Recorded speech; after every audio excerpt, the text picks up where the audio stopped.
हरे राम राम राम हरे हरे, हरे कृष्ण कृष्ण कृष्ण हरे हरे, हरे कृष्ण कृष्ण कृष्ण हरे हरे, हरे राम राम राम हरे हरे, हरे कृष्ण कृष्ण कृष्ण हरे हरे, राम हरे हरे, हरे कृष्ण कृष्ण कृष्ण हरे हरे, हरे राम राम राम हरे हरे, हरे कृष्ण कृष्ण कृष्ण हरे हरे, हरे राम राम राम हरे हरे, हरे कृष्ण कृष्ण कृष्ण हरे हरे, हरे राम राम राम हरे हरे, हरे कृष्ण कृष्ण कृष्ण हरे हरे, विठ्ठल श्री पुंडलिक वरदे हरी विठ्ठल, श्री ज्ञानदेव तुकाराम वासुदेव हरी. शांताकारं भुजगशयनं पद्मनाभं सुरेशं विश्वाधारं गगनसदृशं मेघवर्णं शुभांकं लक्ष्मीकान्तं कमलनयनं योगिभिर्जागनज्ञं वन्दे विष्णुं भवहरं सर्वलोकैकनाथं, यं ब्रह्मा वरुणेन्द्ररुद्रमरुतस्तुवन्ति दिव्यस्तवै वेदैः साङ्गपदक्रमोपनिषदे ग्रायन्ति यं सामगा, ध्यानावस्थि तद्गतेन मनसा पश्यन्ति यं योगिनो यस्यान्तं न विदुसुरासुरगणा, देवाय तस्मै नमः, देवाय तस्मै नमः. आजच्या या शिंदेवाडी ग्रामस्थांच्या वतीनं जे हरिनाम सप्ताह आयोजित केला आहे, त्या ठिकाणी ची पहिली आज प्रवचनाची सेवा आम्हाला दिलेली आहे. खरं म्हणजे शिंदेवाडी ग्रामस्थांचं माझ्या फारच प्रेम आहे, कारण मी या गावच्या जी दिंडी असते आषाढी वारीची, त्याच्यामध्ये मी 2012पासून येतो. 1 2 3 4 टप्पे मी चालतो, पण एक बॉन्ड, एक अटॅचमेंट तयार झालेली आहे. आणि बऱ्याच दिवसापासून कागलला मी प्रवचन केल्यानंतर त्यांचा आग्रह होता, आपले पांडुरंग बुवांनी मला सांगितलं की तुम्ही यायला पाहिजे. मी त्यावेळेला हो म्हटलं, पण गेल्या 8-10 दिवसानंतरपासून माझा थोडा घसा खराब आहे, आवाजच कमी झाला होता माझा. मी त्यांना बोललो, पण त्यांना सांगितलं नाही गुळण्या करा, पण तुम्ही यायला लागतंय. शेवटी हे आपण काय करत नसतो, परमेश्वराच्या आणि माऊलींच्या आदेशाप्रमाणे हे सगळं घडत असतं. मी हो म्हणून सांगितलं, त्यांनी सांगितल्याप्रमाणे मी उपचार केले आणि आता आवाज माझा मला वाटतं आपल्यापर्यंत पोचणारा बरा आहे थोडाफार. तरीसुद्धा एक माऊलीची सेवा आहे. आज आपण बऱ्याच वर्षापासून या ठिकाणी हरिनाम सप्ताह घेता आणि सेवा करत असता. आता ही सेवा आपण करतो की परमेश्वराकडं करून घेतली जाते, यावरती आपण विचार करू. कर्म ह्याच्या मागचं उद्दिष्ट आहे आणि त्याच्यावरती आपण बोलणार आहोत. कुठली ओवी भगवंता माऊलींची आजच्या प्रवचन सेवेला घ्यायचं हे जेव्हा विचारत होतं, त्यावेळेला सुरुवातीला माझी एक वेगळी ओवी मी विचार करत होतो. परितयापाशी पांडवा मी हरपला घेऊसा वाजेत नाम गोशू बरवा करीती मासा, ह्याच्यावर मी करायचं म्हणून ठरलं होतं. पण नेमकं 7-8 दिवसांत एक डॉक्टर आहे, त्यांच्याशी चर्चा करता करता एक ओवी विचारात आली. 12व्या अध्यायातली ओवी आहे. 12वा अध्याय म्हणजे भक्तियोग. भगवंतानी जी लीला केली त्याच्यामध्ये गीता सांगितली आणि त्या गीतेमध्ये 18 अध्याय आहेत आणि 18 अध्यायातला 12वा अध्याय जो आहे अत्यंत महत्त्वपूर्ण आहे, भक्तियोग. त्या भक्तियोगातली ही ओवी आहे.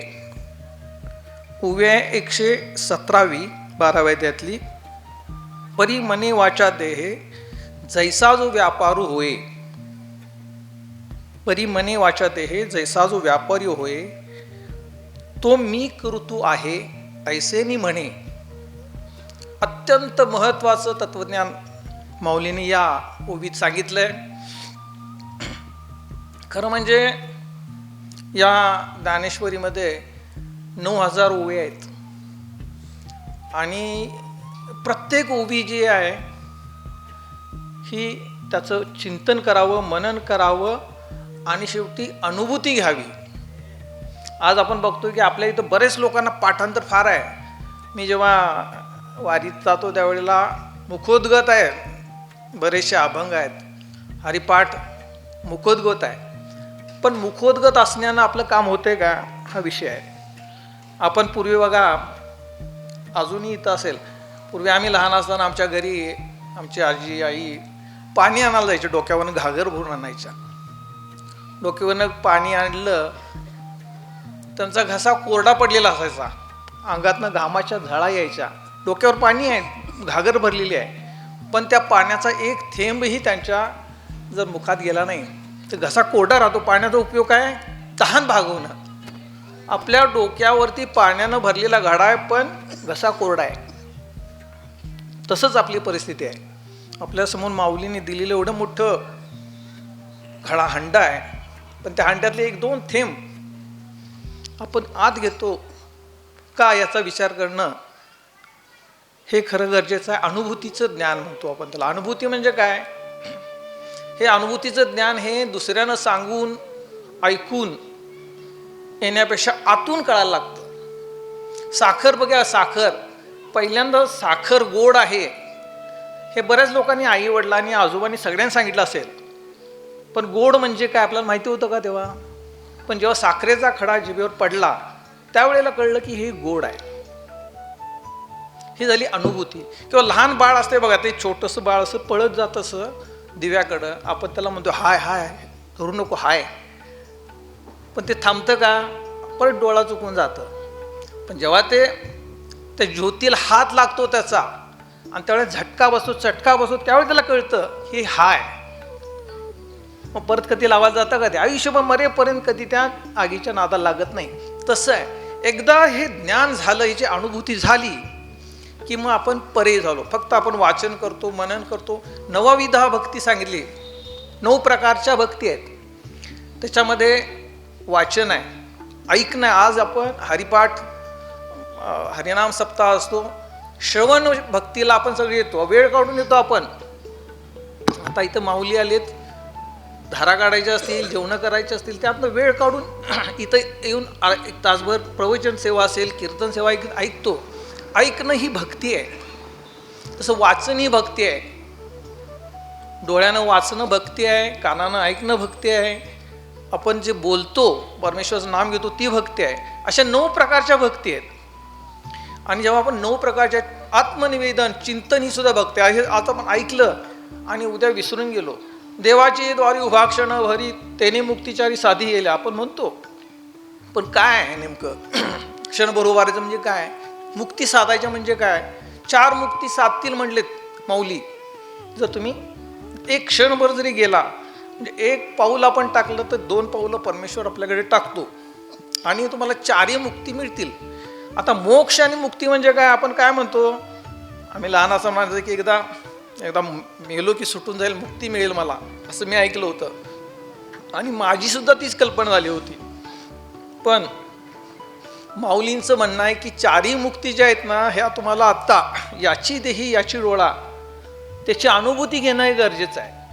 एकदा मेलं की आपलं संपलं सगळं असं नाही, कारण कर्म आपल्याला सोडत नाही. हा जो 12वा अध्याय हा भक्तियोग आहे. या 117वा जो ओवी आहे त्याची 10वा श्लोक आहे.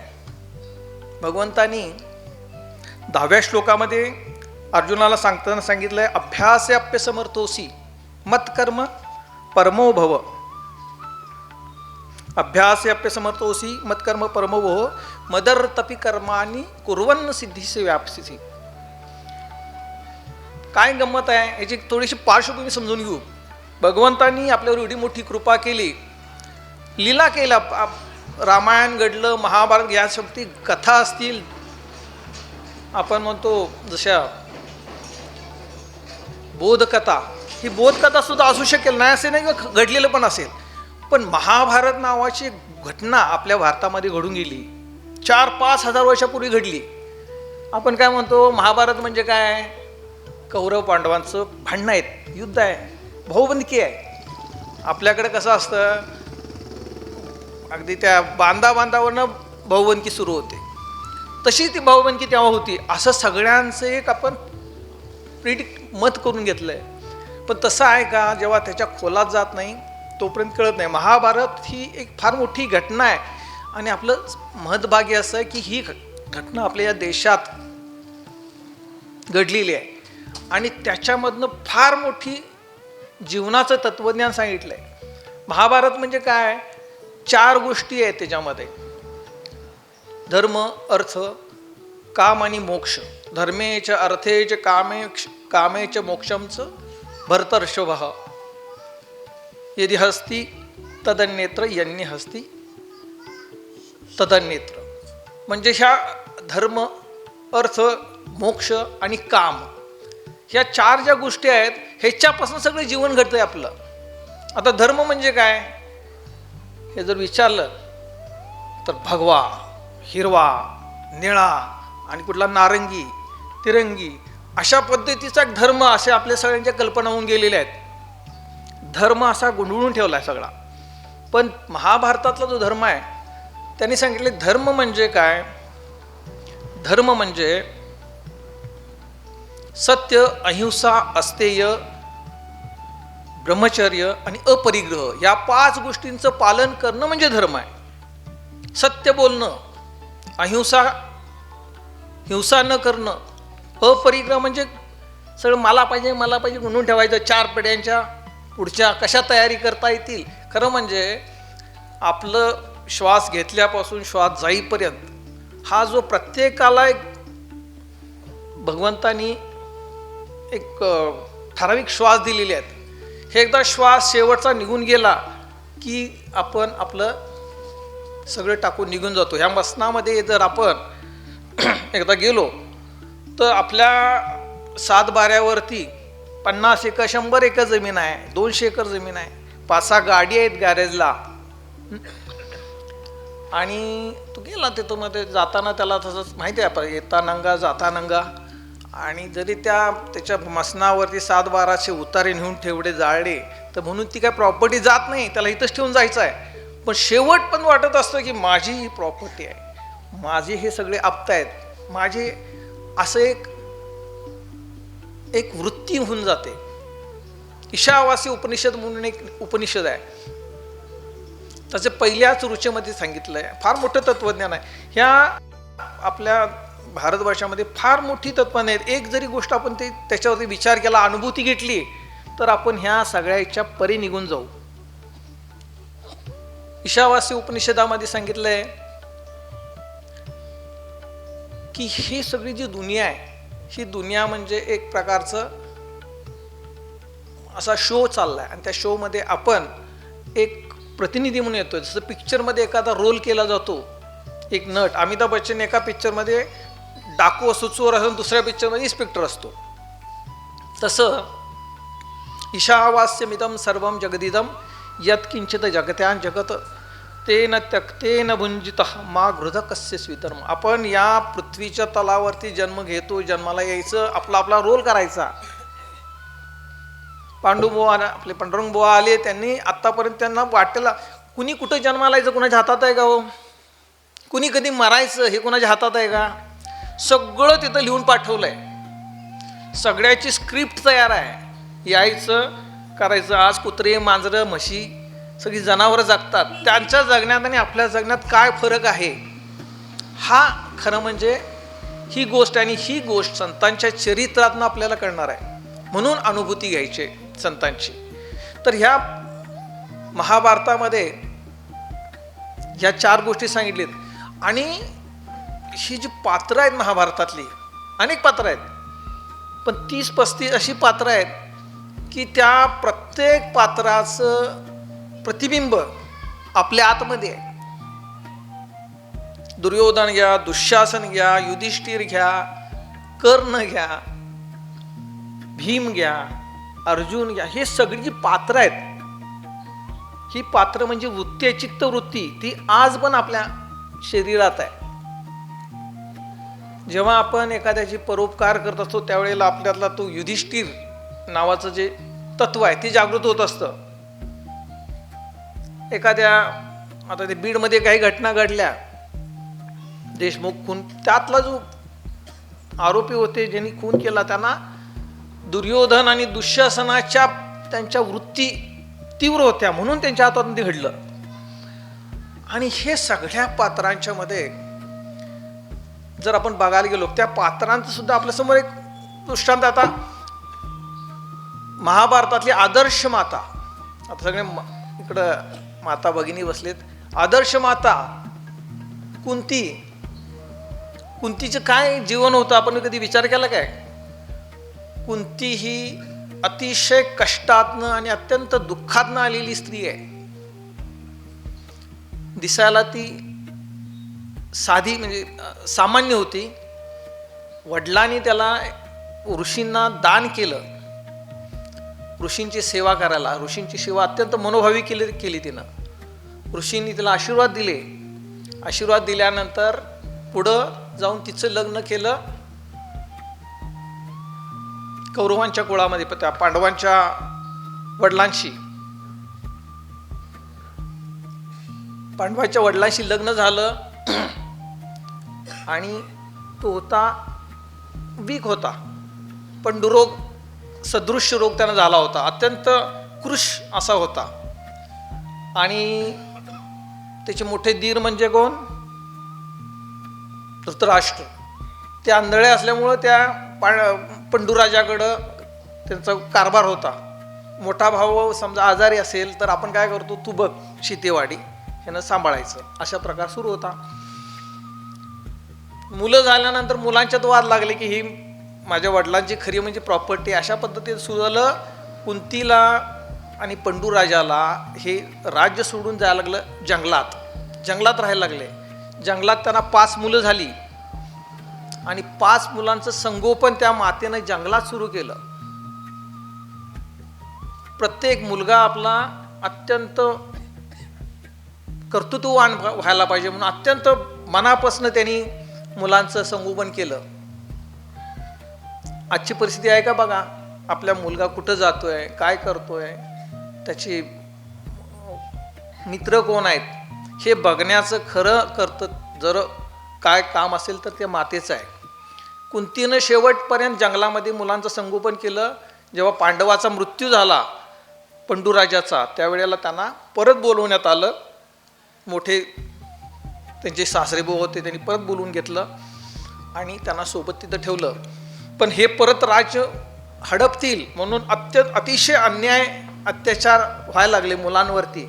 तरीसुद्धा कुंतीनं मुलांच्या कर्तृत्ववान कसे होतील याकडे ते लक्ष द्यायची.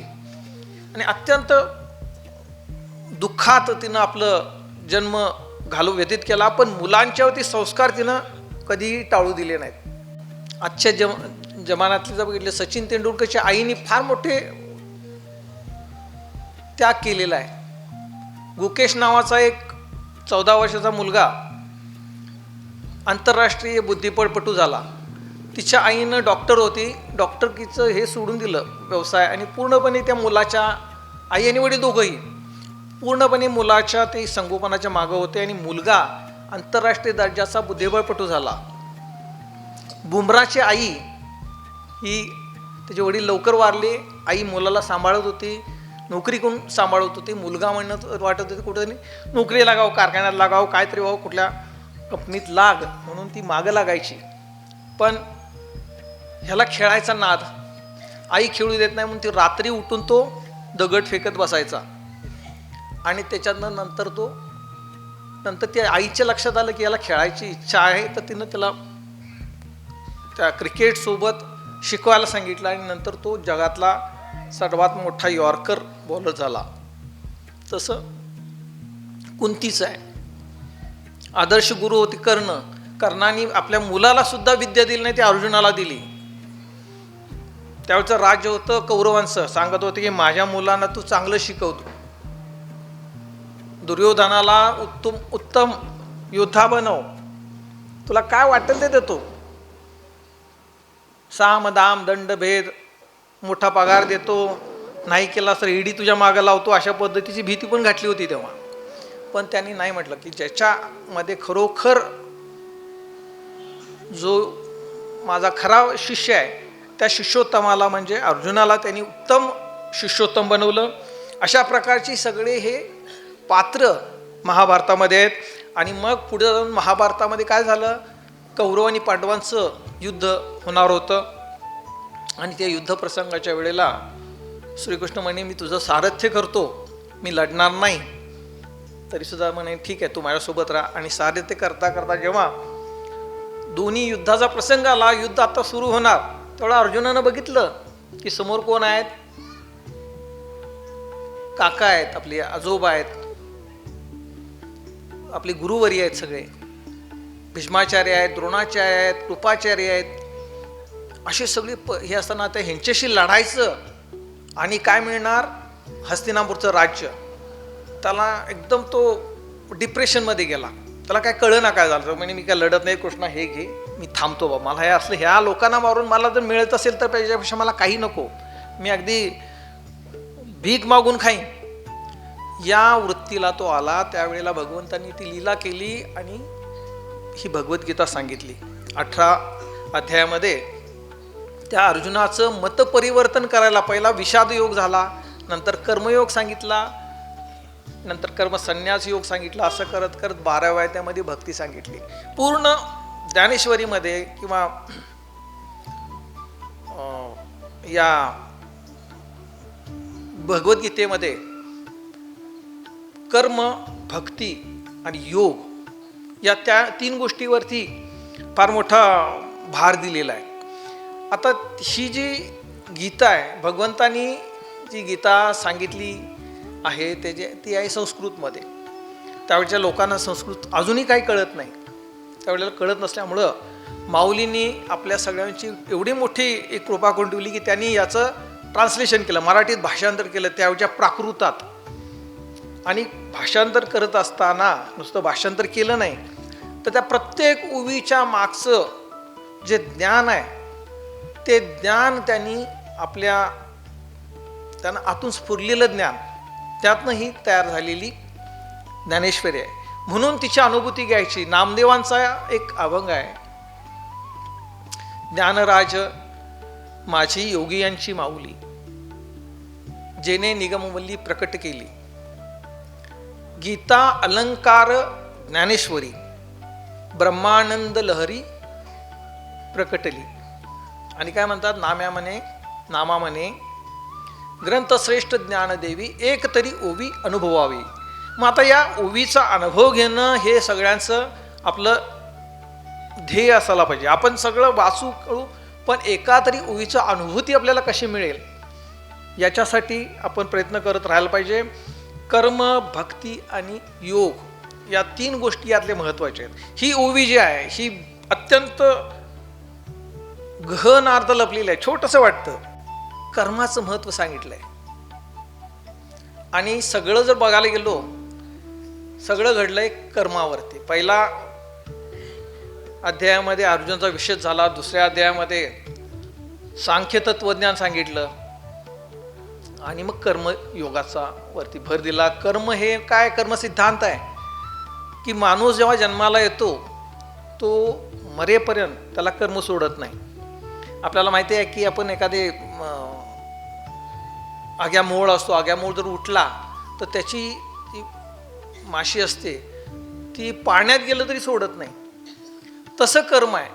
कर्म हे माणसाला त्याच्या मृत्यूपर्यंत काय, त्याचा तो जोपर्यंत त्याचं आपल्या परब्रह्मामध्ये आपण विलीन होत नाही तोपर्यंत कर्म सोडत नाही.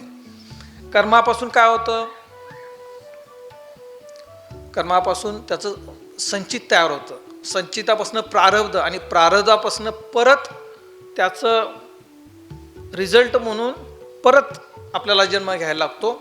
आणि मग जन्मानंतर परत कर्म करा, कर्माचं त्याचं फलित तयार होतं, फलिताचं पण परत संचित प्रारब्ध, आणि मग हे असं हे रहाट गाडगं चाललेलं आहे. म्हणून माऊली म्हणतात, उपजे ते नाशे नाशली पुनरपी दिसे, हे घटिका यंत्र तसे परिभ्रमेगा. तसं आपण जन्माला आलो, कर्म करायला आलो, कर्मापासून संचित झालं, संचिताचं प्रारब्ध, मग असं करत राहायचं. काय करायचं ह्याच्यात, असंच आपण करत राहायचं का? मग सांगितलं भगवंतांनी कर्मयोगामध्ये काय करायचं, कर्मण्येवाधिकार असते मा फलेषु कदाचन मा कर्मफले हेतुर्भुवा मा कर्मस्वी कर्मणी. कर्म करणं तर भाग आहे, कर्म सुटलेलंच नाही, मग सुटायचं कसं ह्यातनं? भगवान म्हणाले तुझा कुठलंही तू कर्म करत असशील तर तू काय कर, ते सगळं कर्म मला अर्पण कर. मी जे करतो हे तुझ्या इच्छेनं तुझ्या आदेशाप्रमाणे करतोय.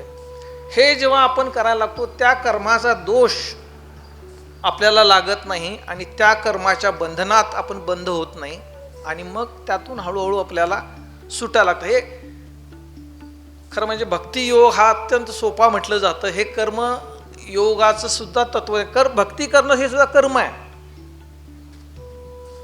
भक्ती करणं हे सुद्धा कर्म आहे. त्यामुळे कर्माचं रूपांतर भक्तीत झालं तर आपल्याला आपल्या खऱ्या स्वरूपापर्यंत पोचता येईल असं माऊलींनी सांगितलेलं आहे. एका ओवीमध्ये माऊली म्हणतात, आणि उदयस्तुचेनी प्रमाणे जैसे सूर्याचे न चालता चालणे ते नैष्कर्मीची जाणे. नैष्कर्मीची फार मोठं तत्वज्ञान आहे. आता माऊली कुठल्याही 14 वर्षाच्या वयामध्ये माऊलींनी ज्ञानेश्वरी लिहिली. कुठल्याही शाळेमध्ये युनिव्हर्सिटीमध्ये PhD करायला गेलेले नव्हते. पण ह्या एका उभीमध्ये माऊलींनी जे आपल्यासारख्या सामान्य लोकांना, त्यावेळच्या लोकांना सुद्धा समजण्यासाठी जो दृष्टांत दिलाय, काय म्हणतात, आणि उदयस्तुचे प्रमाणे जैसे सूर्याचे न चालता चालणे. म्हणजे काय होतंय बघा, सकाळी आपण काय म्हणतो, मला पण अजून ही ओवी ऐकेपर्यंत त्याच्यावर अभ्यास कर मला पण वाटत होतं की काय होतंय, आपण सकाळी उठलो की सूर्य पूर्वेला उगवतो, संध्याकाळी पश्चिमेला मावळतो, हे आपल्याला माहीत आहे. आपले मास्तर पण म्हणायचे बघा, सूर्य कधी पश्चिमेला उगवतोय का? सूर्य उगवतो कुठं? पूर्वेला, मावळतो पश्चिमेला. आपलं मनामध्ये ठासून गेलं की सूर्य हा इकडनं उगवतो इकडं मावळतो, इकडनं उगवतो इकडं मावळतो, म्हणजे सूर्य फिरतं, इकडनं पूर्वेकडनं जातो आणि पश्चिमेला जातो. ही सर्वांची कल्पना आहे आणि अशीच कल्पना अनंत वर्षापासून लोकांची होती.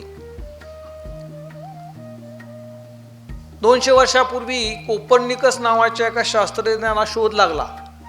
असं नाही आहे, त्यानं फार अभ्यास केला आणि त्यानं सांगितलं की सूर्य हा स्थिर आहे, स्टेशनरी आहे आणि पृथ्वी त्याच्या भोवती फिरते आणि त्याच्यामुळं सूर्याचं आपलं दिवस रात्र होतात, ऋतू होतात, असं त्यानं सांगितलं. आपल्या भोवती फिरत फिरत फिरते. ही घटना कधी आहे? 200 वर्षापूर्वीची. त्यावेळी त्या कोपर्निकसला त्यावेळच्या त्या धर्मगुरूंनी अटक केली, त्याला फाशीला दिलं. हे असं होत नाही म्हणून माऊलींनी 700 वर्षापूर्वी सांगितलंय, आणि उदयस्तुचेनी प्रमाणे जैसे सूर्याचे न चालता चालणे. आणि नैष्कर्म्यपणे सूर्याला काय पडलंय, काय इथं काय चाललंय, शिंदेवाडीत प्रवचन होतंय का, आणि काय दंगल होत्या, आणि काय भांडणा मारामारी होत्या की कीर्तन होतंय, तो आपल्या आपल्या पद्धतीने येतो जातो. कोण जन्मलं कोण मेलं काही फरक पडत नाही. अनेक वर्षापासनं त्याचं हे सुरू आहे. तो कसा आहे? अलिप्त आहे. त्याला भगवंतानी सांख्य योगामध्ये सांगितलंय, अलिप्त राहणं सूर्यासारखं.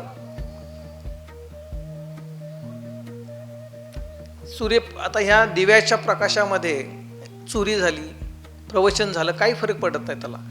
जसं तुम्ही अलिप्त जेव्हा व्हाल ह्या सगळ्या आपल्या सृष्टीतनं, ह्या मायेच्या जाळातनं, त्यावेळेला तुम्ही परमेश्वराच्या जवळ गेलेले असता. जसं नारळाचं आपण खोबरं असतं, ओलं असताना किती खोबरं काढायचा प्रयत्न केला तर निघत नाही, पण जेव्हा नारळ ते वाळतो त्यावेळेला त्याचं खोबरं आपोआप निघतं. तसं जेव्हा तुम्हाला परमेश्वर आपल्यामध्येच वसलेला आहे, आपण परमेश्वराचेच रूप आहे हे जेव्हा कळतं त्यावेळेला काही करायला लागत नाही, आपोआप हे मग दिवसाचे आपले हे सगळे व्यापार जे आहे, हा व्यापार असा घडत राहतो. कर्म हे सुरू आहे आपल्याला. कर्माला कुणीही कर्म थांबवू शकत. आज मी ठरवलं मी कर्मच करत नाही, कारण त्याचा कर्माचा दोष लागतो. चांगला असो किंवा वाईट असो, चांगल्या कर्माचे पण चांगले पुण्याचे फळं मिळतात म्हणतात, पण ते फळ जे आहे ना ते आपल्याला खाल्ल्याशिवाय चाखल्याशिवाय जाता येत नाही. मग ह्यातनं सुटण्यासाठी जो मार्ग आहे त्यासाठी माऊलींनी परी काया वाचा म्हणे जैसा जो व्यापार होय, मनानं वाचेनं आणि शरीरानं ज्या पद्धतीने व्यापार चाललेला आहे त्या व्यापारामध्ये तुम्ही काहीच ढवळाढवळ करू शकत नाही किंवा करायची इच्छा तुम्ही केली तरी होणार नाही. पण आपली समजूत अशी असते की नाही नाही मी करणार आहे, मला ना ते करायचं आहे. आणि जेव्हा हा मी येतो त्यावेळेला परमेश्वरापासून आपण लांब गेलेलो असतो. परमेश्वर आणि आपण ह्याच्यामध्ये आपण आहे, मी आहे. जेव्हा आता समजा एक मनुष्य, आता मी आता या ठिकाणी आलो मुंबईहून, बऱ्याच गोष्टी अडथळ्याची शर्यत करत करत आलो. काल तिथं रस्ता बंद होता, ट्रेननं आलो, पण मी इथं आलो ही मी म्हणतोय. उद्या समजा माझ्या बाहेर गेलेला श्वास आत आलाच नाही परतून, त्यावेळेला काय होईल? मी मंत्रालयाचा अधिकारी असो किंवा चपरासी असो किंवा मंत्री असो, हजारो कोटी रुपयाचा मालक असो, ज्या वेळेला गेलेला श्वास परत येत नाही त्यावेळेला त्याची सगळ्याच किंमत झिरो होते. त्याचे आई वडील असतील, त्याची मुलं असतील, त्याची पत्नी असेल, त्यांची अवस्था काय होते? रडतील थोडा वेळ, पण 1 तासभर 2 तास झाला की म्हणतील आता उचला. बॉडी म्हणणार त्याला, ते काय केशव जाधव म्हणणार नाहीत, ती बॉडी आहे आता उचला न्या. आणि हे नेत असताना तुमच्यासोबत काय येतं? एक कथा अशी आहे, एक राजा आपल्या प्रधानाला म्हणतो की प्रधानजी,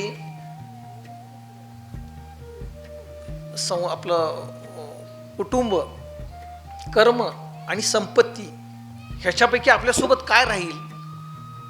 मी बरंच काय घ्यायचं ऐकतोय, तुम्हाला काय वाटतंय? तो बराच वेळ विचार केला, म्हणला महाराज मी तुम्हाला ह्याचं उत्तर नंतर देईन. आणि 2 दिवसानंतर तो आजारी पडला बिचारा. महाराज त्याला बघायला गेले, बघून आले आणि त्या आजारपणात त्याचा मृत्यू झाला. जेव्हा ते बघायला गेले होते त्यावेळेला त्यांनी सांगितलं, महाराज एक काम करा, जेव्हा आता ह्याच्यात मी जगेन असं का वाटत नाही, पण माझी एक इच्छा आहे, जेव्हा मी मृत्यू पावेन त्यावेळेला माझी ही सगळी भरजरी वस्त्र काढून टाका आणि फाटकी वस्त्र माझ्या अंगात चढवा. तेव्हा राजा आता अशा अवस्थेत काय बोलणार? त्यामुळे ठीक आहे मग सांगितलं. आणि नंतर 1-2 दिवसांनी मृत्यू झाला. राजानं आदेश दिला की त्यांना सगळे फाटकी वस्त्र, फाटकी चप्पल घाला आणि त्यांची प्रीतयात्रा काढा. गेल्यानंतर घरच्या लोकांनी फार विरोध केला. नाही नाही असं नाही म्हणे, आमचा अपमान होईल याच्यामध्ये, आमचं घराणं केवढं मोठं, प्रधान, ह्याच्यामुळं हे होईल. त्यांचं काय जे आहे लिगसी, त्यांची सगळी प्रॉपर्टी आहे त्याची एकदा हे विल्हेवाट करा आणि असंच नेता येईल. त्यावेळेला महाराज राजाला असं कळलं की हा व्यक्ती, ही प्रधानजी गेले, त्यांच्याबरोबर त्यांची संपत्ती जाऊ शकली नाही, कुटुंब म्हणतात की असं, पण कर्म मात्र प्रचंड लोक जमले, अनेकांना मदत केलेली होती, ती लोक आले तिथं. ते कर्म त्यांच्यासोबत चाललेलं आहे. म्हणून कर्म जी अशी गोष्ट आहे ही शेवटपर्यंत तुमच्यासोबत राहते, चांगला असो की वाईट असो. आणि जेव्हा माऊलींनी अनेक ओव्यामध्ये सांगितले की जेव्हा आपला प्राण जात असतो त्यावेळेला आपली कर्म आठवली जातात आणि त्या कर्माच्या दाहकतेमुळं प्राण लवकर निघत नाही बघा. ते असं हे होतं, टाचा घासतं वगैरे. म्हणजे हे संस्कार आहेत आपले, हे आपल्याला शेवटपर्यंत सोडत नाहीत. मग आपल्याला असं हे देह टाकून जायचं का? एक लक्षात घ्या, भगवंतानी हा जो आपल्याला देह दिलाय, ही जी फार मोठी आपल्यावरती भगवंताची कृपा आहे. महिला असू देत, पुरुष असू देत, महिलांना जन्माला आलो म्हणून मग भगवान काय माझं वाईट केलं काय असं म्हणायची गरज नाही. कारण प्रत्येकाला अधिकार आहे. प्रत्यक्ष या देहातनं डायरेक्ट आपण भगवंतामध्ये विलीन होऊ शकतो. हे अनेक संतांनी आणि संत स्त्रियांनी दाखवून दिलेलं आहे. कसं आहे, आपल्याकडं इलेक्शन आहे उद्या परवा. आता या इलेक्शनमध्ये एका माणसाला किती मत असतात? एकच मत असतं. मग तो अंबानी असू दे, हजारो कोटीचा मालक आहे, आणि त्या अंबानीच्या फॅक्टरीत काम करणारा चपरासी असू दे, त्याने गाडी तिथे लावायची, लाईनमध्ये उभं राहायचं आणि एकच वेळा बटन दाबायचं, आणि त्यानंतर त्याच्या शिपायाने यायचं, एकच वेळा बटन दाबायचं. म्हणजे समता आहे, समानता जशी या इलेक्शनमध्ये आहे.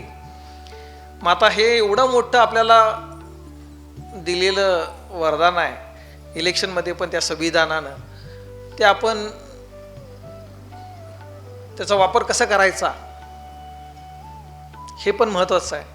यासाठी एक दृष्टांत कथा आहे अशी की बकऱ्यांचा कळप असतो, फार बकरी असतात त्याच्यामध्ये.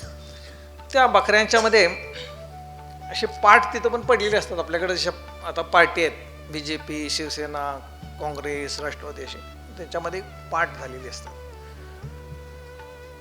मग त्यांची पण इलेक्शन लागते. मग त्या इलेक्शनमध्ये एक त्यांचा नेता येतो आणि म्हणतो मी सगळ्या बकऱ्यांना यावेळेला मफलर, लोकरीचं मफलर देणार आहे, थंडी पडते. खुश झाले, बॅ बॅ करायला लागले. दुसरा आला, मी म्हणे तुम्हाला सगळ्या बकऱ्यांना मी लोकरीचं शॉल देणार आहे. अजून खुश झाले. तिसरा आला, म्हणे मी सगळ्या बकऱ्यांना लोकरीचं जॅकेट आणि पॅन्ट देणार आहे, मग कानटोपी देणार आहे. अजून खुश, आणि सगळीकडे बॅ बॅ बॅ बॅ करून ओरडायला लागले. म्हणजे आनंद झाला सगळ्यांना. कुठली योजनेमध्ये 1500 देणार आहे काय, 2000 देणार आहे, 3000 देणार आहे, असं जेवढं कळतं त्यावेळेला आपल्याला कसा आनंद होतो, तसं त्या बकऱ्याला खूप आनंद व्हायला लागला. आणि या सगळ्या आनंदाच्या क्षणामध्ये त्यात एक छोटंसं बकरी होती, ते विचार करत होतं, हे काय सांगतो ते सगळे, आणि इतकी लोक काय खुश झाली. मग ते असं शांत होऊन आई म्हणते, अरे काय झालं बाळ, एवढी चांगली घोषणा केली, तू काय गप्प आहेस? तर आई म्हणले, हे लोकर कुठनं आणणार? हे देणार आहेत लोकरीच्या गोष्टी, पण लोकर आणणार कुठनं हे? आईच्या म्हणल्यानंतर मग ते सगळ्यांनी ऐकलं, सगळ्या ब्या बंद झालं. लोकर हे त्या बकऱ्यांच्या केस ते भादून त्याच्यावर बनवणार होते. म्हणजे ह्या छोट्या बकरीला जे कळलं, तिने विचार केला आणि त्याचा ऐकलं, सगळ्या बकऱ्या गप्प बसल्या. त्यांना पण कळलं. म्हणून ते मला वाटते दादा कोंडकेचं एक गाणं आहे बघा, ते गेली सांगून ज्ञानेश्वरी, माणसा परास मेंढरवरी. कदाचित अशा गोष्टीमुळे दादाला ते सुचलं असेल, दादा कोंडकेंना, माणसा परास मेंढरवरी गेली सांगून, आणि ज्ञानेश्वरीचा वापर केला आहे. अशा छोट्या छोट्या अनेक गोष्टी आहेत माऊलींनी. या छोट्या छोट्या अशा दृष्टांतामधनं माऊलींनी आपल्यापर्यंत अत्यंत गहन, खरं म्हणजे हे जे ज्ञान आहे हे प्रत्येकाला अधिकार आहे. आपल्याला डायरेक्ट तिथं आपण जाऊ शकतो आणि कुठल्याही वयात जाऊ शकतो. जेव्हा आज तुम्हाला कळलं की मला परमेश्वरापर्यंत जाणं, आता कसं आहे, पाण्याचा थेंब म्हणजे आपण सगळे पाण्याचे थेंब आहोत, आणि त्या पाण्याचा थेंब हा प्रत्येक अशा लोटक्यात किंवा कॅनमध्ये किंवा बॅरेलमध्ये बंद असलेले पाण्याचे थेंब आहोत. छोटा एक लोटका आहे समजा, अगदी 10 मिलीलिटरचं आहे छोटं, आणि ते पॅक आहे. त्या पाण्याच्या 10 मिलीलिटरच्या पाण्याच्या थेंबाला काय वाटतंय बुवा, काय वाटतंय की मी या 10 मिलीलिटर पाण्याच्या थेंबाचा अंश आहे. तो अगदी आपल्या आपल्यात मग्न असतो की मी याचा. दुसरं एक 5 लिटरचं पात्र आहे, ते पण पॅक आहे, आणि सगळी पात्र पॅक आहेत आणि समुद्रात डुबवून ठेवलेली आहेत. 5 अर्धा लिटरच्या पाण्याचा थेंब काय म्हणतो, मी अर्धा लिटरच्या पाण्याचा त्या चंबूचा भाग आहे. एक कॅन आहे 10 लिटरचा, ते पाणी काय म्हणतं, मी 10 लिटर पाण्याचा या अर्धा लिटरपेक्षा मी मोठा आहे, समुद्रात आहे. 1000 लिटरच्या पाण्यात 10,000 लिटरचं एक मोठा कॅन आहे, त्याच्यामध्ये पाणी आहे, त्यातल्या पाण्याच्या थेंबाला काय वाटतंय, मी 10,000 लिटर थेंबाच्या पाण्याचा थेंब आहे.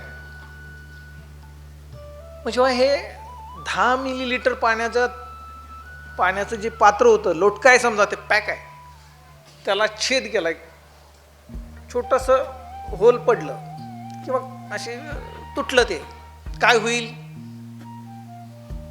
काय होईल, काय होणार नाही. पाण्यात ते लोटकं जर फुटलं तर काय होईल, पाणी बाहेर जाईल. मग त्यावेळेस जर पाण्याच्या थेंबाला विचारलं तर ते काय सांगेल, ते सांगेल मी या समुद्राच्या पाण्याचा थेंब आहे. संपूर्ण आधी कोण होतं, लोटक्यातलं पाण्याचा थेंब. त्यापेक्षा हे 10,000 लिटर पाण्याच्या थेंबापेक्षा ते मोठं का हे मोठं. अदानी अंबानी कुणी असू देत, तुम्हाला जेव्हा कळतं की मी या संपूर्ण विश्वाचा जो मालक आहे त्याचाच मी अंश आहे,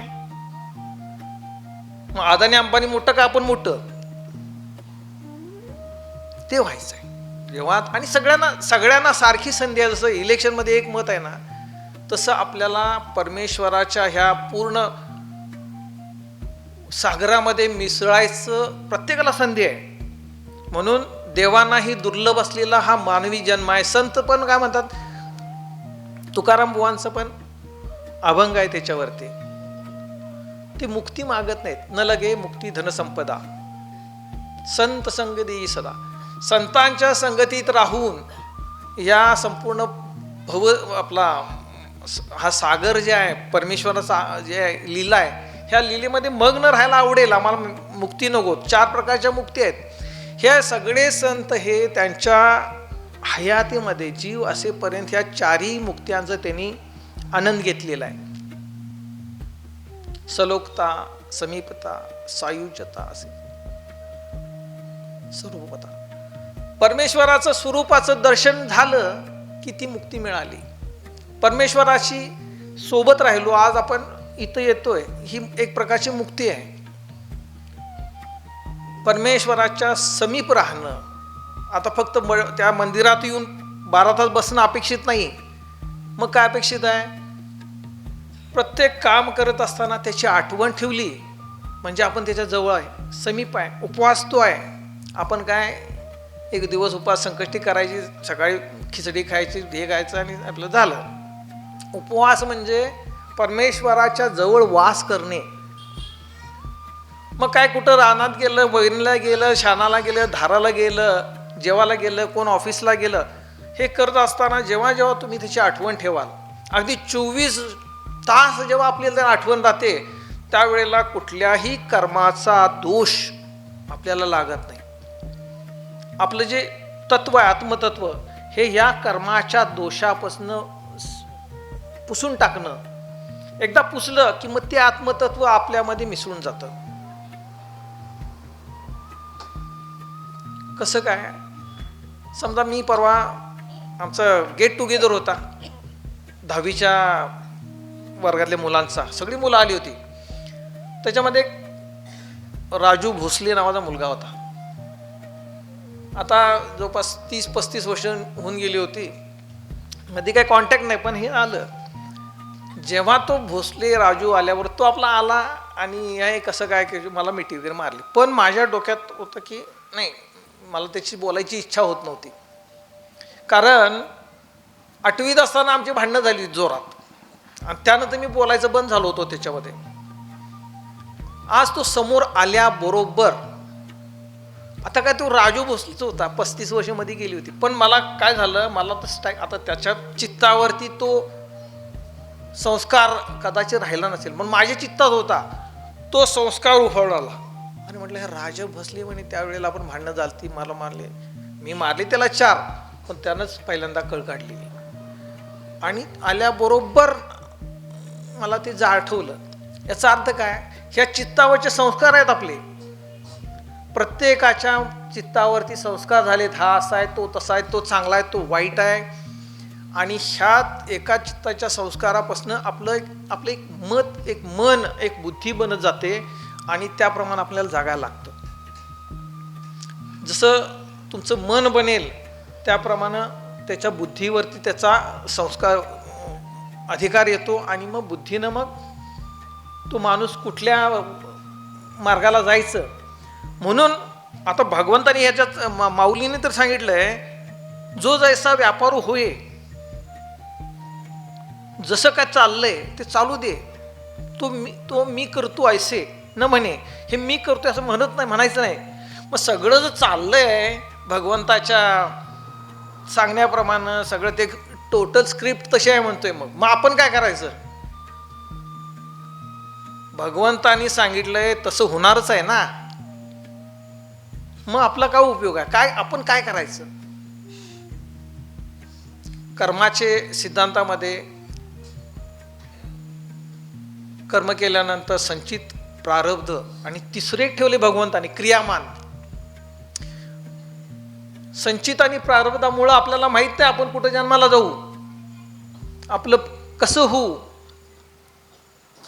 ज्ञानेश्वर माऊलींचा जन्म कसा झाला, त्याच्या आईने काय केलं? ज्ञानेश्वर माऊलींच्या मुलांना चांगलं होण्यासाठी त्यांचं बहिष्कृत केलं होतं समाजातनं.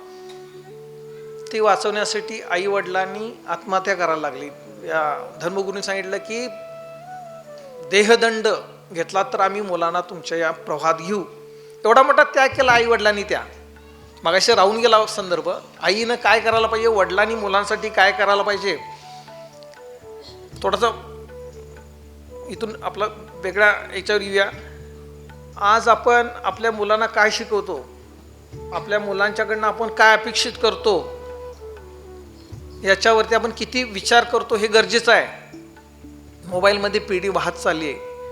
आमच्या एका मित्राकडे गंमत अशी झाली, एक फॅमिली आहे गोरेगावमध्ये राहते, तर त्यात आम्ही गेलो होतो. असं तर तो सांगत होता मित्र की नवरा बायको एकाच बेडवर झोपलेले आहेत, इकडं तोंड करून इकडं तोंड करून, दोघंही मोबाईलवर आहेत. मुलगा टी व्हीवरती गेम खेळत बसलाय, त्यानं पण मोबाईल लावलाय आणि तो इथं गेम खेळता खेळता मोबाईल हँडल करतोय. मुलगी आपल्या रूममध्ये आहे, ती पण लॅपटॉपमध्ये आहे, ती पण मोबाईलवरती आहे. ही 4 सीन आहेत. पण गंमत अशी आहे की 4 जण एकमेकाशी बोलतायत, 4 एकमेकाशी बोलतायत, पण हे मोबाईलच्या माध्यमातून चॅटिंग करत. म्हणजे इतका संवाद आपला आता संपत चाललाय मुलांशी, आईवडिलांशी, भावाबहिणांशी, मित्रांशी. हा संवाद जर झाला नाही तर त्या मुलांच्या प्रगतीचं काय होईल हे आपणच ठरवायला पाहिजे. आणि म्हणून प्रत्येकानं आपलं काय कर्तव्य आहे, कर्म आहे. कर्म हे परमेश्वराच्या याच्याप्रमाणे होतं, ठीक आहे, पण क्रियामान म्हणजे आपण काय करायचं हे ठरवलं पाहिजे. मग हे ठरवत असताना मन जे आहे, मन आणि बुद्धी, सांख्ययोगामध्ये जे तत्वज्ञान सांगितलं ते मन आणि बुद्धीशी निगडीत आहे. मन शुद्ध करायला पाहिजे, बुद्धी शुद्धी करायला पाहिजे. मग त्यासाठी यम, नियम, प्राणायाम, प्रत्याहार, आसन, ध्यान, धारणा आणि मग समाधी, ह्या 8व्या अंगाला जाणार आहे. पण पहिल्यांदा काय सांगितलंय की तुम्ही मनाला शुद्ध करा. आता कर्मयोग करत असताना सगळं चाललंय व्यापार ह्याचा, मग कर्म काय करायचं आपण? तर कर्म करायचं म्हणजे प्रत्येक वेळेला आपण परमेश्वराची आठवण ठेवायची. हे करतोय मी, आज इथं आलो हे माऊलींच्या आदेशानं आलो असं म्हटलं. पांडुरंग बुवांनी मला फोन करून सांगितलं की यायचं आहे. असं इथं जे मंडळानं ठरवलं की हे नेमायचं आहे, माऊलींचे आदेश आले. माझा घसा चालत नव्हता 4 दिवसापर्यंत. मी विचार करत होतो आता कसं डॉक्टरांच्याकडे गुळण्या केल्या, आवाज आला. ही सेवा मला करायची आहे. आणि ह्या सेवेतनं 4 गोष्टी आपल्या कानावर पडणार आहेत. श्रवण सेवा आपण करते, भक्ती, श्रवण भक्ती आपण करायला इथं आलो आणि ह्या इथून विचार घेऊन जायचा आणि प्रत्येक गोष्ट करत असताना आपण फक्त आठवण ठेवायची आहे की हे जे करतोय हे भगवंताच्या आदेशाप्रमाणे माझं चाललंय. कारण कर्म हे असं आहे, जरी आपण म्हटलं म्हणजे मांजर जसं दूध पिताना डोळं मिटून घेतं, त्याला वाटतं की जग कोण बघत नाही आपल्याला, ते आपण दूध पित असतं, पिते दूध डोळे मिटून जात मांजराची. तसं आपण काही कर्म करत असलो तर त्याचा हिशोब ठेवला जातोय. फार मोठा अकाउंटंट तिथं आहे आणि त्याप्रमाणे तुमचं संचित बनणार आहे, प्रारब्ध बनणार आहे. मग भगवंताचा न्याय आपण बराचदा म्हणतो का, भगवंत मी एवढं देवाला जातो, मी रोज एवढं हरिपाठ म्हणतो, पण माझ्यासाठी असं काय घडतंय? बाजूच्याला मात्र बघा कसं आहे, त्याचं एवढी भरभराट चालली, काहीच करत नाही, इतका वाईट वागतो पण त्याची भरभराट चालली. हे असला कसला न्याय देवाचा? असं वाटतं, स्वाभाविक आहे. पण भगवंताचा न्याय त्यांचं एक रेकॉर्ड बुक आहे आणि त्याचं प्रत्येकाला त्याच्या कर्माचं फळ कसं द्यायचं ठरलेलं आहे. एक दृष्टांत आहे छोटासा. एकदा 2 असे वाटसरू झालेली असतात आपल्या कामासाठी आणि असं मंदिर असतं, तिथं गप्पा मारत बसला. 3रा वाटसरू येतो. तो म्हणतो की कुठे चालला? तर आम्ही चाललोय यात्रेला, तर मला पण तिकडे जायचं होतं. मग असं ते गप्पा मारत असताना भूक लागते. मग एक म्हणतो माझ्याकडे भाकरी आहेत, 3 भाकरी आणली आहेत. दुसरा म्हणतो माझ्याकडे 5 भाकरी आहेत. तो म्हणतो माझ्याकडे काही जेवण नाही बाबा, तुम्ही जेवा. तर नाही तसं नाही, तुम्ही या जेवायला. त्याला जेवायला घेतात. ते आपण 3 जण वाटून घेऊन सांगतात. मग वाटून घेऊन सांगितल्यानंतर मग त्यात कसं वाटायचं? 3घात 8 भाकऱ्या सेम वाटायच्या. तो काय म्हणतो 5 भाकरीवाला की आपण असं करू, प्रत्येक भाकरीचे 3-3 तुकडे करूया. म्हणजे 8 भाकरी आहेत, 3 तुकडे केले तर 24 तुकडे होतील. मग आपण 8-8 वाटून घेऊ. पण ते म्हणते 3 वाला म्हणतो ठीक आहे, कसं करू? हा तर ह्याच्याकडे काय नसते. म्हटलं तुम्ही दिलं तर मी खाईल. 3 जण ते खातात 8-8 तुकडे आणि झोपतात तिथं. सकाळी उठल्यानंतर दिवसभर संध्याकाळी झोपायच्या आधी दुसऱ्या दिवशी तो म्हणतात की आपण निघायचं आता. मग तो ज्याच्याकडे भाकरी नव्हती तो काय करतो, एक 8 सोन्याच्या मुद्रा असतात त्याच्याकडे, तो ते देतो. तुम्ही मला काल जेवायला दिलं त्याच्याबद्दल तुम्हाला बक्षीस, तुम्ही वाटून घ्या, तुम्ही 4 घ्या, तुम्ही 4 घ्या. ते म्हणतात आता कशाला वगैरे म्हणतात, म्हणून ठेवून घेतात ते. तो निघून गेल्यानंतर तो म्हणतो असं कर, 5 वाला असतो ना, तो 3 वाला असतो. तो म्हणतो तुझ्याकडे 5 भाकऱ्या होत्या, तू 5 घे, माझ्याकडे 3 होत्या, मी 3च घेतो.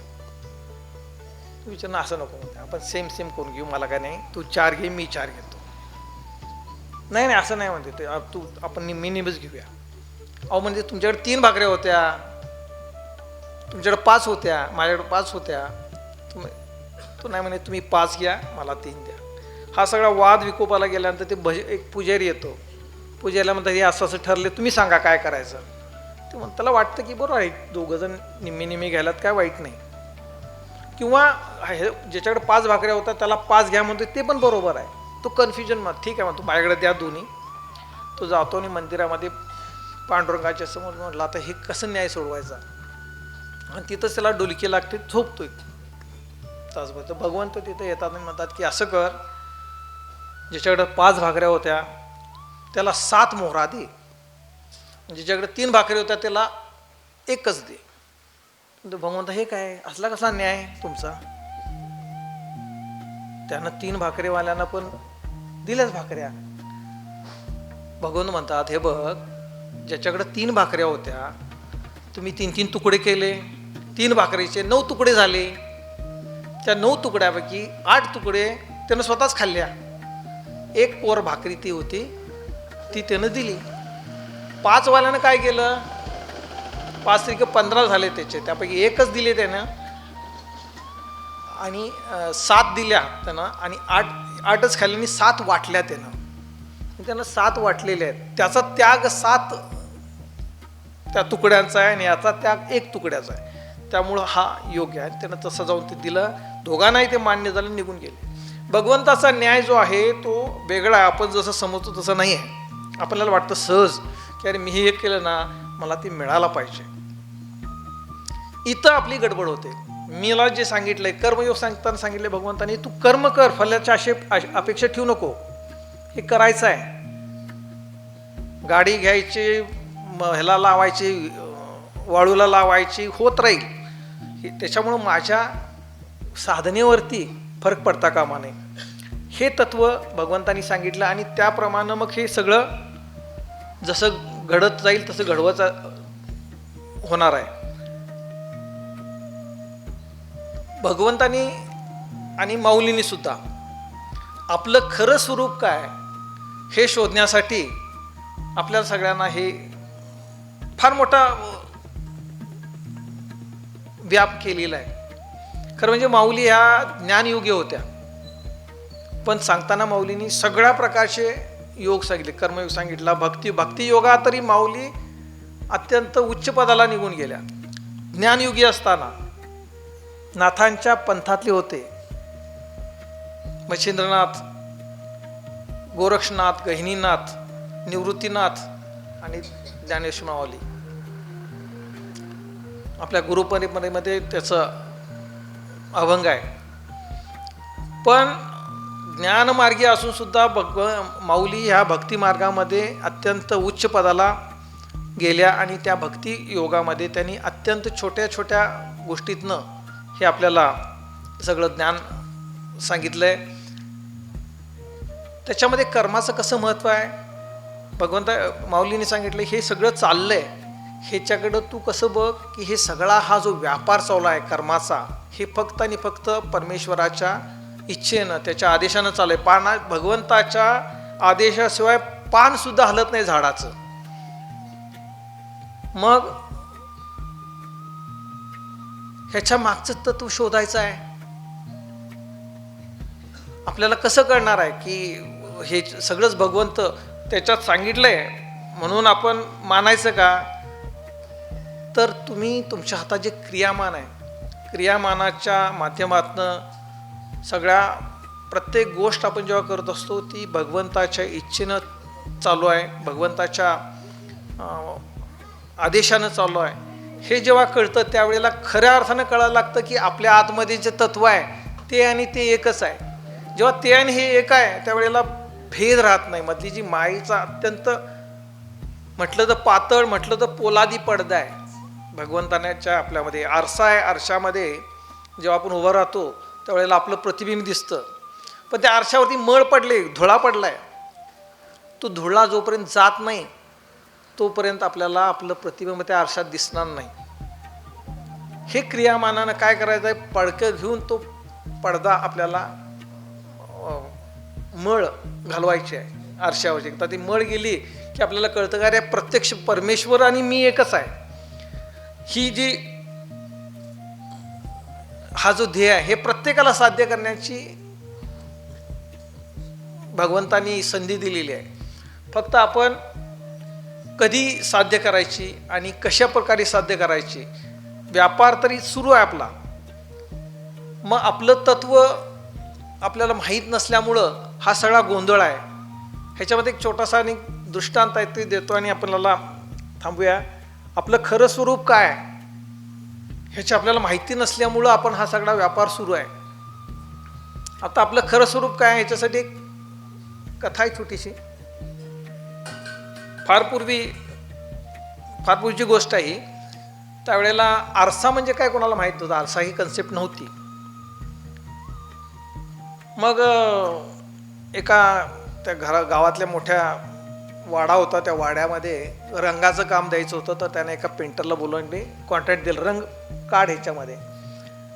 आणि त्याच्याकडे काच होती, अशी आरसा नव्हता, साधी काच होती. त्यानं त्याची काच त्या भिंतीला चिकटून ठेवली होती. मग हे लागलं रंगवाला आला, ते रंगवता रंगवता त्याच्या लक्षात नाही आलं त्या त्या काचेवरती पण त्यांना पेंट मारला. तो पेंटला ते पैसे दिले, निघून गेला. मग हे शोधायला लागला की मी इथं काच ठेवली होती ती कुठे गेली, त्याला काय दिसतं ना त्या कलरमुळं. मग नंतर त्याच्या हात लागल्यानंतर लक्षात आलं की ह्याच्यामध्ये त्यानं काढल्यानंतर ते जेव्हा त्यानं ती असं ठेवायला गेला त्यावेळेला एक बाजू रंगल्यामुळं त्याचा आरसा झाला, त्याला दिसायला लागलं ते काहीतरी. ते बघितल्यानंतर घाबरून गेला तो.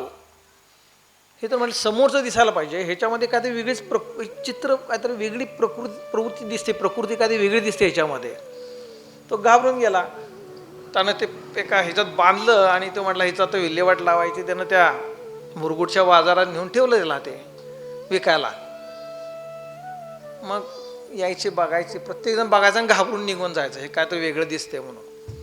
मग आपला MIDC त्याच्या एक चालू होतं आपला सायकल घेऊन डबा बिबा बांधला आणि चालू होता पहिल्या पाळीला. तर ते जाता जाता त्याला ते चाक फिरत्याला दिसलं त्या ह्याच्यामध्ये. परत मागं आला, परत गेला, परत ते चाक फिरत्याला दिसायला त्याच्यावर. त्याला गंमत वाटायला लागली. त्याच्यात जाऊन बघितल्यावर त्याला पण अशी वेगळी प्रकृती दिसायला लागली. त्यानं असं केलं, ते पण असं करायला लागलं. डोळे मिटले तर ती पण प्रकृती डोळे मिटते. तो म्हणे हे काय तर भारी आहे. तो म्हणलं कितीला देणार? तो म्हणे 10 रुपये आहे. म्हणे 10 का माझ्याकडे नाही, ते एवढे 7-8 रुपये आहेत. तर दे म्हटलं. त्याने घेतला आणि ते घराघर गेलं. ते कामावर गेला नाही, तो डायरेक्ट घरला गेला. 8ची शिफ्ट होती. जाऊ दे म्हटलं हाफ डे टाकूया. आणि गेला घरी. ते दिवळ्या होत्या पूर्वी, आपल्या दिवड्या असायचे. दिवळीत त्यानं ते ठेवलं, पडदा ओढून ठेवला आणि जाता उघडलं, बघितलं, परत त्याला ती दिसायला लागला. असा बाय केलं, ते पण बाय करायला लागला. मजा वाटली त्याला. ते जाऊन बघताना तिच्या बायकोनं बघितलं.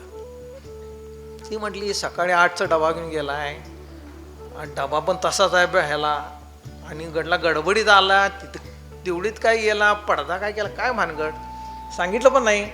आणि आला परत सायकलून जातो म्हटलं, आता निघून गेलं. बायकोची जिज्ञासा चाळवली, हे काय प्रकार आहे. थोड्या वेळाने ती गेली. तिने ते पडदा बाजूला केला. बाजूला केल्या केल्या ती किंचाळीच. किंचाळ्याबरोबर आज म्हातारी आली, गंगूबाई पाठीत वाकलेली आली. म्हणले काय ग गोड झालं तुला? ती लागली रडायला. ती म्हणे यशोदे का रडत्यास? तर म्हणे अहो काय बघायचं, दिवळीत बघा जा तुमच्या लेखाचं प्रताप काय आहेत. काय झालं? पण एक तरणी बाण बाई आणून ठेवल्या. म्हणले माझ्यासारखं दागिना आहे, तर माझ्यासारखाच कुक्कू लावलाय आणि लग्नाची कुठली आहे म्हणणे, आणि तिला आणून ठेवल्या. ती म्हणले माझं पोरगा असं एवढं नाही म्हणे, फार चांगलं सज्जन आहे, त्याच्यात असं नाही आहे. म्हातारी गेली बघायला. मग खरी म्हणत्या का सुनबाई? म्हातारीनं उघडल्यावर ती वरडायला लागली. ती म्हटली ह्याला काय कळते का नाही? म्हटली अवदस आणून ठेवल्या म्हटली, आणि आणल्यात आणि म्हातारी आणून ठेवल्या. केस पिली हे झाल्यात म्हटली, सगळी मोठा कुक्कू लावलाय आणि म्हातारी आहे बाई. ती पण लागली रडायला. एक मग दोघी जण गळ्यात पडून राहायला लागल्या. पोरगं बिघडलं म्हणून ठरलं त्यांचं. मग तेवढ्यात म्हातारा आल्याबरोबर ते लगेच त्यांनी सावरले आणि ते आपले जाऊन आपल्या आपल्या कामात लागले. पण हे लक्षात आलं म्हाताऱ्याच्या हे काय तर गडबड आहे. तो आला, त्यानं कानोसा घेतला फक्त. तेवढ्यात म्हातारी हळूच जाऊन त्यानं ते परत पाठी करून बघितली, असं खरोच आहे का, अजून दिसतंय का? तर म्हातारीच्या परत डोळे मिटून ती निघून गेली. म्हातारीच्या लक्षात आलं बाई म्हातारी काहीतरी गडबड आहे, गंगीचं काहीतरी गडबड आहे. चेहऱ्यावरून लक्षात आलं काहीतरी प्रकार आहे. त्यानं ते टॉवेल बिल काढून ठेवला, टोपी काढली आणि त्यानं परत ते पडदा ढकलला. ढकलल्याबरोबर तो एवढा संतापला. म्हटलं म्हातारी ह्या वयात असले धंदे, आणि संतापला. तो घरातनं निघून गेला. तो म्हणे मी एक क्षण पण ह्या घरात थांबणार नाही म्हटलं, आता मी गेलो सोडून. ते पण निघून गेलं. आणि ते गेल्यानंतर मग ते गेल्या बाजूच्या गुरुजींच्या घरात. ते म्हणे गुरुजी असं असं घडलंय आणि ते बाबा आमचा नवरा गेलाय, त्याला बोलून आणा म्हटली आजी म्हातारी बाई. ते गेले गुरुजी. म्हटलं काय झालंय, काय प्रकार आहे? तर म्हणे अहो असं झालं, त्या म्हातारीने ह्या वयामध्ये म्हातारा आणून ठेवला आहे. म्हटलं म्हातार चढ लागलेत. हे गुरुजीला काय कळलं नाही काय प्रकार आहे ते. म्हणे काय झालं दाखवा चला मला.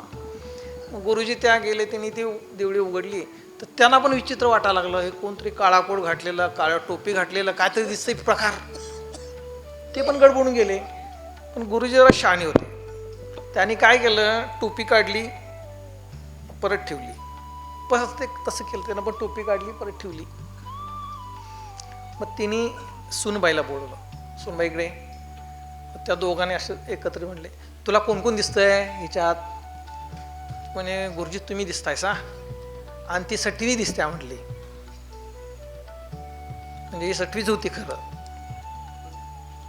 दुसऱ्याला सटवी म्हणते, पण ती म्हणत असते स्वतःलाच. तसंच आपलं आहे. आपण प्रत्येकाला नावं ठेवत असतो, पण प्रत्यक्षात आपणच असतो. म्हातारीला बोलवलं, तुला कोण कोण दिसतंय? म्हणजे गुरुजी तुम्ही दिसताय सा, सुनबाई दिसत्या, आणि ती अवदसा दिसत्या. गुरुजी म्हटले अगं तुम्ही ते पलीकडच्या गल्लीतला बाई अवदसा म्हणत होता की परवा. तर होय म्हणे ती अवदसाच आहे, तशीच दिसते ती. म्हाताऱ्याला बोलवलं. म्हातारा म्हटला गुरुजी तुम्ही आहे सा, सुनबाई आहे, आणि ही नालायक आमची गंगी पण दिसते. अजून एक कोणतरी ते नालायक मोरसाहेब होते. मग गुरुजींच्या सगळं लक्षात आलं. गुरुजींनी सांगितलं की तू जी सटवी म्हणतेस ती सटवी नाही, ती तूच आहेस. तू जी अवदसा म्हणतेस ती अवदसा नाही, ती तूच आहेस. आणि याला सांगितलं बाबा तू त्याला नालायक म्हणतो होतास, तू नालायक नाही, तूच आहेस. तसं झालंय. प्रत्येकाला आपल्याला आपलं खरं स्वरूप काय माहीत नाही. आपल्यामध्येच परमेश्वर आहे हे माहीत नाही, आणि म्हणून आपण हे सगळ्या गोष्टी चाललेत. ज्या वेळेला आपण त्या आरशासमोर जाऊ आणि हे मीच आहे आणि हेच माझं प्रतिबिंब आहे हे जेव्हा कळेल, त्यावेळेला आपण राहणार नाही. आपण त्या परब्रह्माचा, परमेश्वराच्या संपूर्ण त्या लोटक्याचं एकदा फुटलं, एक छिद्र पडलं की ते काय म्हणतं की मी या संपूर्ण समुद्राचा अंश आहे. तसं जेव्हा मीपणा माझ्यातला निघून जाईल, माझ्यातलं मी संपून जाईल, त्यावेळेस मी आणि तो एकच आहे, अद्वैत. आता आपण द्वैत अवस्थेत आहे. दोन गोष्टी आहेत. आपण दोन्ही माया आणि ब्रह्म ह्या दोन्ही एक आहेत, दोन आहेत असं आपल्याला आता वाटतं. पण जेव्हा या दोन्ही गोष्टी एकच आहेत, अद्वैत, हे एकदम हा जो पातळ पडदा आहे हा तुटल्याशिवाय जसं त्या लोटक्याचं छिद्र जातं, मग काय गरज नाही 10,000 लाख लिटरच्या पाण्यातल्या थेंबाला जरी वाटलं ना मी मोठा आहे, तसं नाही आहे. हा संपूर्ण समुद्राच्या पाण्याचा अंश झालेला असतो. तसं आपल्याला एक छिद्र आहे, आपला एक पातळ पडदा आहे आपल्यामध्ये आणि परमेश्वराच्या मध्ये. तो समजून घ्यायचा आहे आणि आपल्याला त्या पडद्याला तोडायचं आहे. आणि ती संधी भगवंतानी प्रत्येकाला दिलेली आहे. प्रत्येकाला हा पडदा, हा जो ओलादी भूतचं कुंपण आहे ते तोडण्याचा अधिकार सगळ्यांना सारखा दिलाय.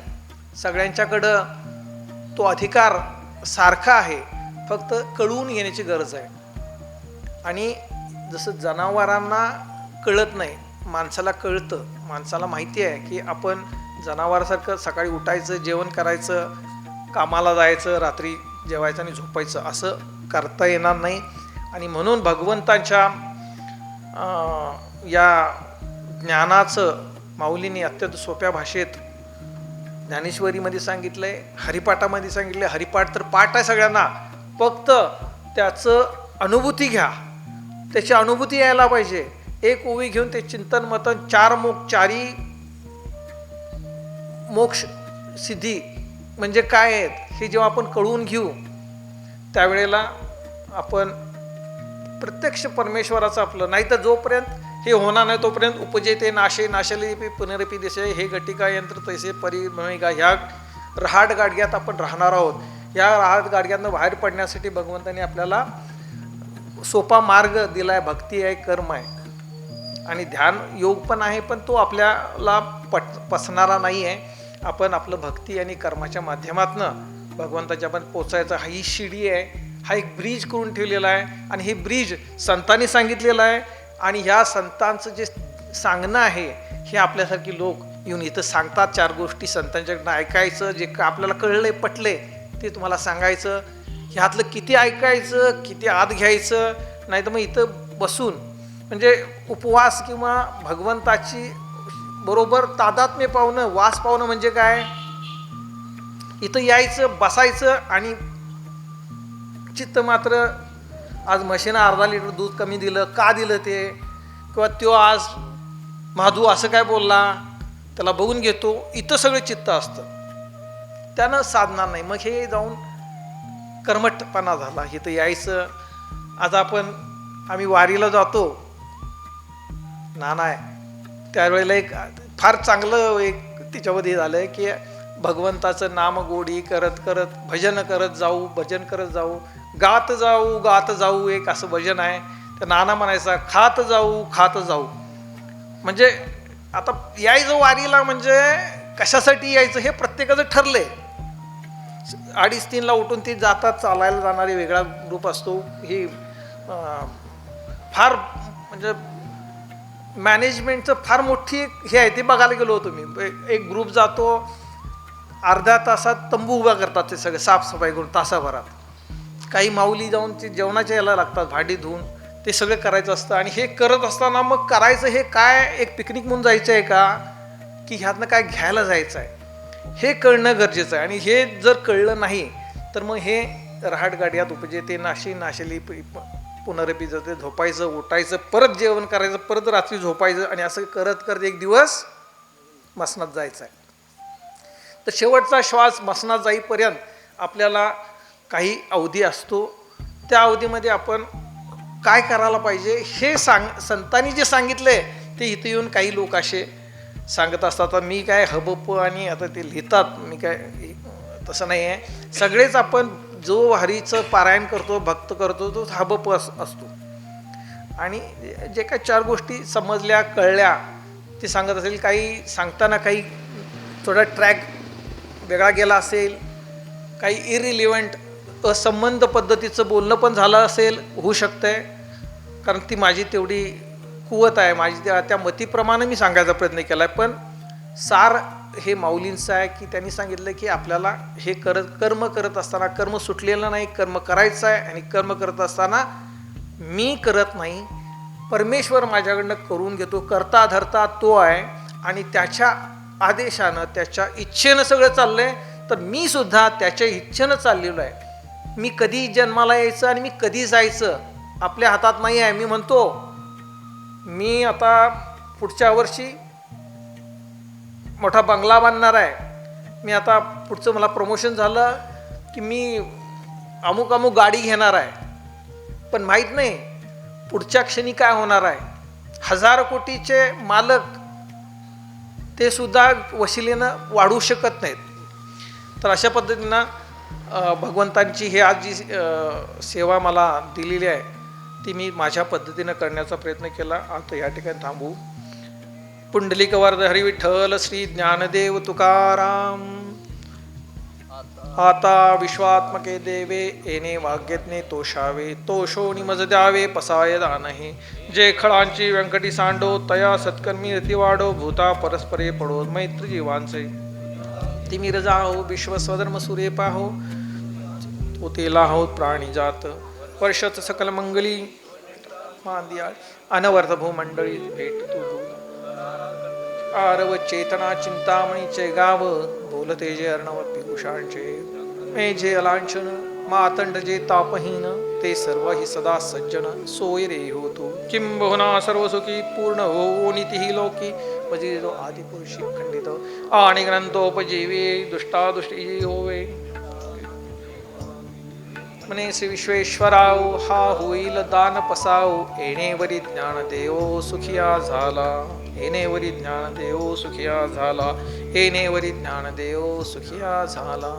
कुंडलिक वरदी विठ्ठल.